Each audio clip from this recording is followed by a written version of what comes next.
All right, I have completed this show, and I have to say, overall, I would give this show between a 7.5 and an 8. So, here's the premise. The Continental from the world of John Wick tells the background story of how Winston Scott, in an alternate history 1970s, came to his position as a proprietor of the New York branch of the Continental chain of hotels, safe havens for professional assassins on the grounds of which no business may ever take place. Now, they had a good cast to it. The main casts of people are Mel Gibson, Colin Woodell, Michelle Prada, Ben Robson, Hubert Poindexter, Jessica Allain, Jeremy Bobb, Peter Green. So, and then here's how Google briefly Google briefly summarizes it. The Continental is a chain of hotels around the world that serves as a neutral ground for members of the underworld. The hotel workers of the Continental try to handle the hitmen and murderers who come to stay. Now, here's how Common Sense Media rates it. Well, here, not only how they rate it, but also what their how they summarize it. Now, before I get into that, I might as well give you the ratings out the way. So, Common Sense Media gave it a 60%. Rotten Tomatoes 63. Internet Movie Database and Prime Video both gave it 71, and Google users gave it 78. So, uh, as far as the amount of violence in here, a lot, just like the movies. There's lots of gory gangster violence ranging from people being brutally beaten or shot at point blank to people smashing onto pavement after jumping from a high balcony. Images of bloody, amputated fingers and other grotesque things are sometimes shown. Let's see. Only one gave the review of this, and it was a parent. For the first time, I'm actually seeing a TV show or movie on Common Sense Media. That's for adults, where more parents are commenting on it than kids.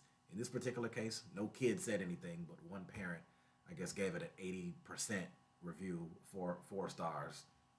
So, what's the story? This show is a prequel to the John Wick movie series, set in the 1970s New York. It stars Colin Woodell as a young Winston Scott working as a businessman in London.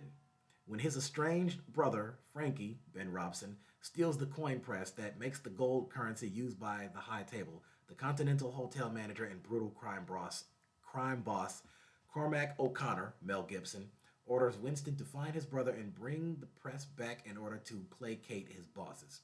Looking for Frankie requires searching the criminal underground and asking for help from people like weapon smuggling martial artists Miles and Lou, Hubert Poindexter and Jessica Allain, to help find him. As things get more complicated, Winston looks to stage a hostile takeover of the hotel. Now, now, is it any good?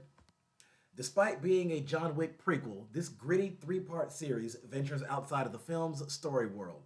The Continental offers a well styled 70s version of Soho luxury high rise, which, like all the hotels in the chain, serve as neutral zones for the criminal underworld.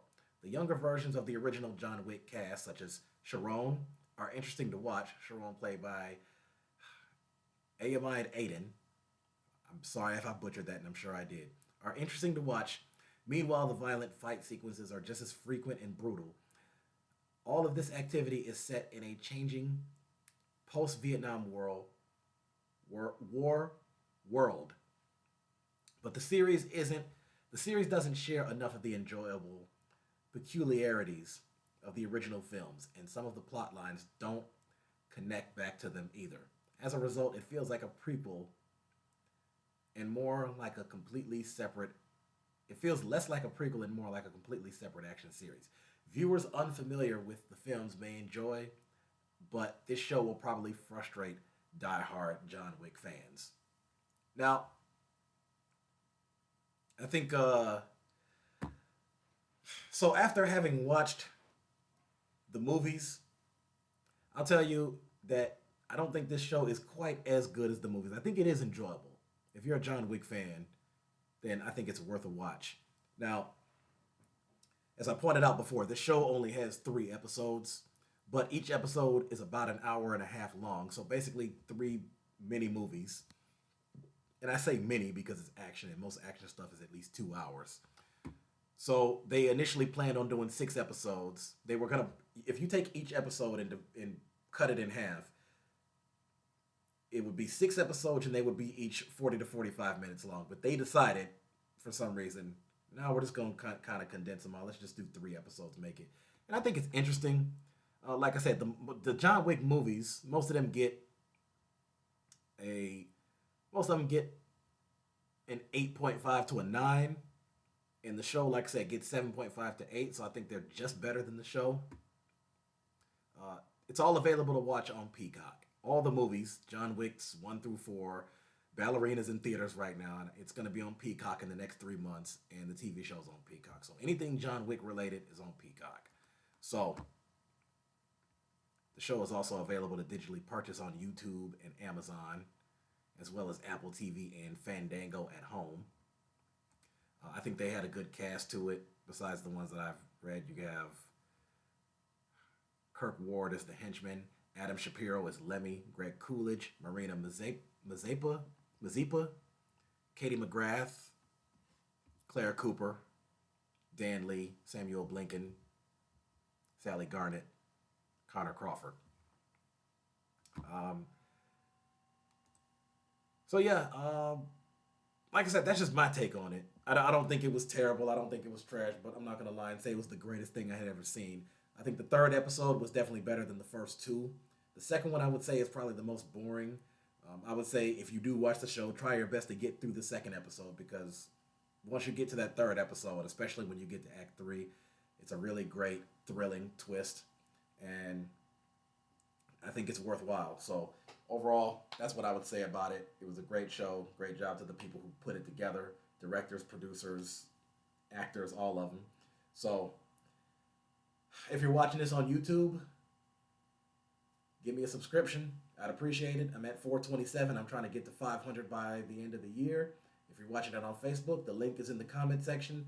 Go to my About section for either profile, and you'll see the links to my Twitter, Blue Sky, TikTok, and Instagram on there. Help me on Blue Sky, because I only have 5 or 6 followers on there, and I just started that. So trying to get that up too. So other than that, the next TV show that I'm going to get to is Sleeper Cell, because I want to do that one by request. I'm kind of behind on that one. It's a 2-season series that's on Paramount Plus, and I need to knock that out the way before they decide to axe the show on there. So other than that, I'll keep you posted. Stay tuned.